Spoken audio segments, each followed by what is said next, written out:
All right, so today we're going to dig into a really interesting corner of the agricultural world. Yeah, We're not talking about the actual farming part. right. This is all about the business side, the trading. Exactly. Specifically, have you ever heard of a wholesale merchant in agricultural raw materials, seeds, and animal feeds? It's a mouthful, isn't it? It's a mouthful.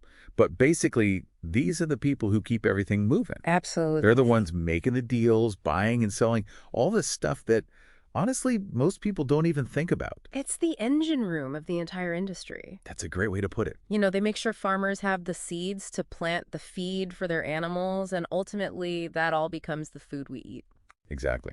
So I've been looking through this RoleCatcher guide you sent over, and it says high profitability potential right at the top. Well, there you go. So we're talking big money here, right? Potentially, yeah. It's a high-stakes world for sure, High stakes, yeah. but also high risk. Yeah. You got to remember things like commodity prices, they fluctuate all the time. Oh, for sure. Weather can throw everything off. It's not for the faint of heart. So you got to have a certain personality type to really thrive in that kind of environment. 100%.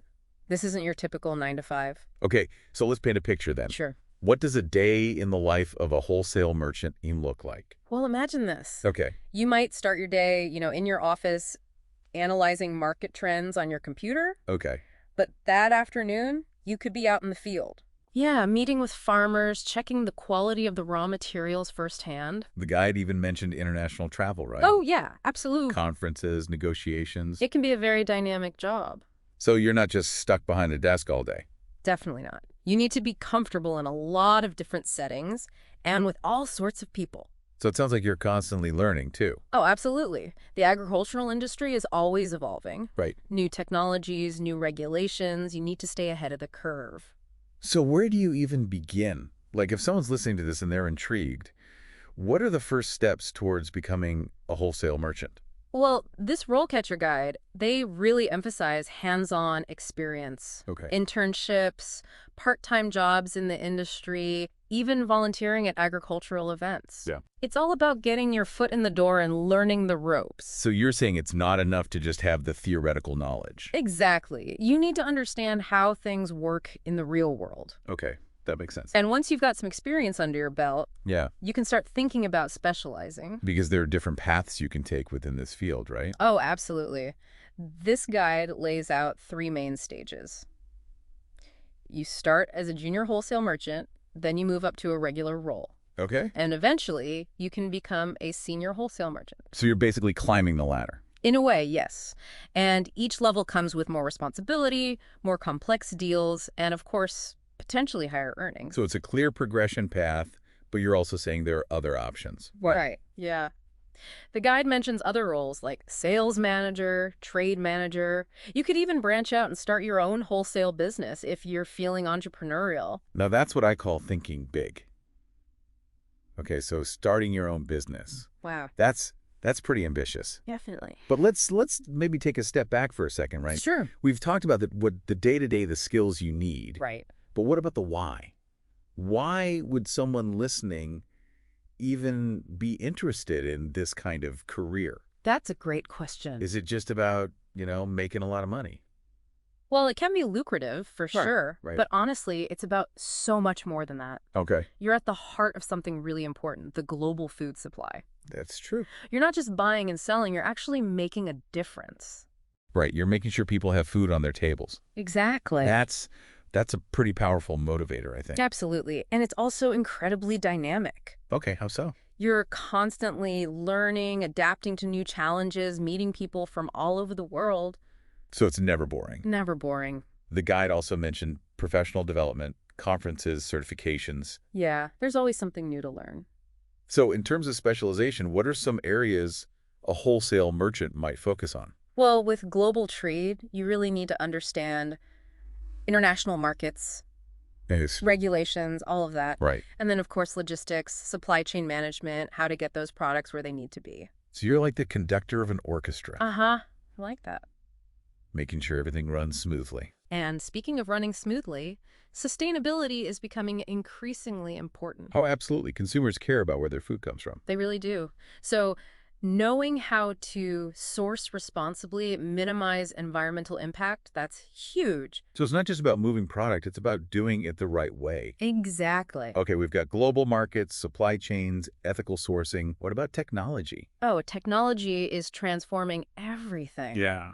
Data analysis, artificial intelligence, Wow, even blockchain is being used to track food from farm to table. that's amazing. It is. A good wholesale merchant needs to be tech savvy these days. So you're blending that traditional knowledge of agriculture with cutting-edge tech skills. Exactly. Okay, so for someone listening who's thinking, this actually sounds pretty cool, but is it right for me? Good question. What are some like personality traits or interests that might make someone a good fit for this role? Well, obviously, a passion for agriculture is a good starting point. Right, you got to care about the product. Exactly. But you also need to be a strong communicator, a good negotiator. Okay. Yeah. And crucially, you need to thrive in a fast-paced, constantly changing environment. Right, because we talked about commodity prices, weather patterns. Mm, A lot of factors are outside your control. 100%. You can't be afraid of a little risk. So you've got to be able to think on your feet, Absolutely. make decisions under pressure. And you have to be self-motivated. Okay, how so? Well, you're often working independently, managing your own time. Right. You need discipline, organization, accountability.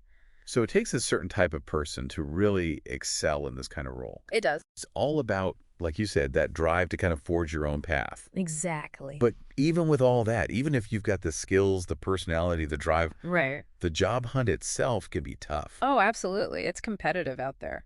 So any advice on like how to stand out? We talked about the role catcher stuff, but what else? Well, for starters, networking is crucial. Okay. Go to industry events. Yeah. Connect with people on LinkedIn. Right. Don't be afraid to reach out for informational interviews. Just start conversations. Exactly. You never know what might come of it. And it's all about building relationships, like 100%. showing you're genuinely interested. And don't underestimate a strong online presence. Okay, so like, what does that even mean these days? Well, make sure your LinkedIn profile is top-notch. Showcase your skills, your experience. Okay. Maybe even start a blog or write some articles. So become a thought leader, someone people see as an expert. Exactly. And when you're applying for jobs, Yeah. don't just send out generic applications. Right. Tailor your resume and cover letter to each specific role. So really highlight the skills that are most relevant to that particular job. Exactly. Make them see you've put in the effort. It's about showing them you actually want that job, not just any job. Exactly. It's like you're making a connection with the company. Right. Showing them you get it. It's about standing out from the crowd. Okay, so what about after the interview? Any advice there? Always send a thank you note. Oh, that's a good point. People don't do that enough anymore. It makes a difference. It shows you're appreciative of their time. Right, and it keeps you top of mind. Exactly. So it sounds like there's a lot to think about with this career path. There is. It's not always easy, but it can be incredibly rewarding. It really can be. Well, I want to thank you so much for taking the time to break it all down for us today. My pleasure. This has been incredibly insightful, and I know our listeners have learned a lot. I hope so. So for anyone out there who's feeling inspired, Yeah. maybe even ready to take the plunge, Go for it. definitely check out those RoleCatcher resources we talked about. They're a great resource. And to everyone listening, thanks for joining us on this deep dive. Keep exploring, keep learning, and we'll catch you next time.